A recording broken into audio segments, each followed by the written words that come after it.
নমস্কার বন্ধুরা, AJP creation with রান্নাঘরে আপনাদের সকলকে স্বাগত জানিয়ে শুরু করছি আরও একটি নতুন পর্ব। আজ আরও একটি মজাদার নতুন ইন্টারেস্টিং রেসিপি নিয়ে হাজির হয়েছি আপনাদের সামনে। আজ আমি বানাবো খারকোল বা ঘাটকোলের ডাটা পোস্ত রেসিপি। চলুন তাহলে আর বেশি দেরি না করে রেসিপিটি শুরু করা যাক। আর রেসিপিটি শুরু করার আগে প্রত্যেকবারের মতো আপনাদের কাছে একটাই অনুরোধ, ভিডিওটা একটু স্কিপ না করে প্রথম থেকে শেষ পর্যন্ত দেখতে থাকুন এবং রেসিপিটি ভালো লাগলে অবশ্যই একটা লাইক করে চ্যানেলটিকে সাবস্ক্রাইব করে রাখার অনুরোধ রইল।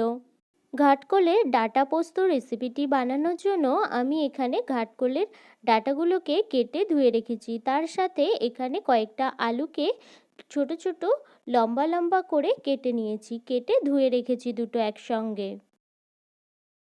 আর রেসিপিটি বানানোর জন্য আমি এখানে পোস্ত আগে থেকে একটু ভিজিয়ে রেখেছিলাম। সেই পোস্ত ভেজানোটা শিলনোড়ার মধ্যে নিয়ে নিচ্ছি। আর নিয়ে নিচ্ছি কিছু পরিমাণ সাদা সর্ষে, আর নিয়ে নিচ্ছি কয়েকটা গোলমরিচ, কয়েকটা কাঁচা লঙ্কা, আর সবশেষে দিয়ে দিচ্ছি কিছু পরিমাণ জিরে। সমস্ত উপকরণগুলোকে এবার শিলনোড়ায় বেটে নেব। এখানে আমি আগে থেকে কড়াই গরম হতে বসিয়ে দিয়েছিলাম, দিয়ে দিচ্ছি কিছু পরিমাণ তেল। এই পর্যায়ে তেলটা গরম হয়ে গেছে, আমি এখানে 4টে শুকনো লঙ্কা ফোড়নের জন্য দিয়ে দিলাম। তারপর দিয়ে দিচ্ছি কেটে ধুয়ে রাখা আলু ও ঘাটকোলের ডাঁটাগুলো।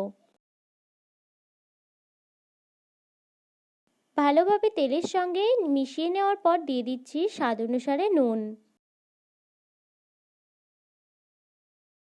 এখানে ঘাটকোলের ডাঁটা আর আলুগুলো কিন্তু বেশ অনেকটাই সিদ্ধ হয়ে গেছে। এই পর্যায়ে দিয়ে দিচ্ছি পরিমাণ মতো হলুদ গুঁড়ো।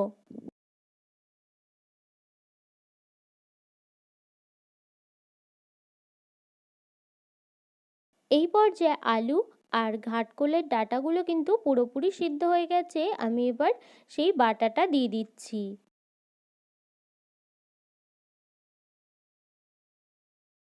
এবার ভালোভাবে মিশিয়ে নেব। মিশিয়ে নিয়ে আমি এখানে 5 থেকে 7 মিনিট মতো রান্না করে নেব।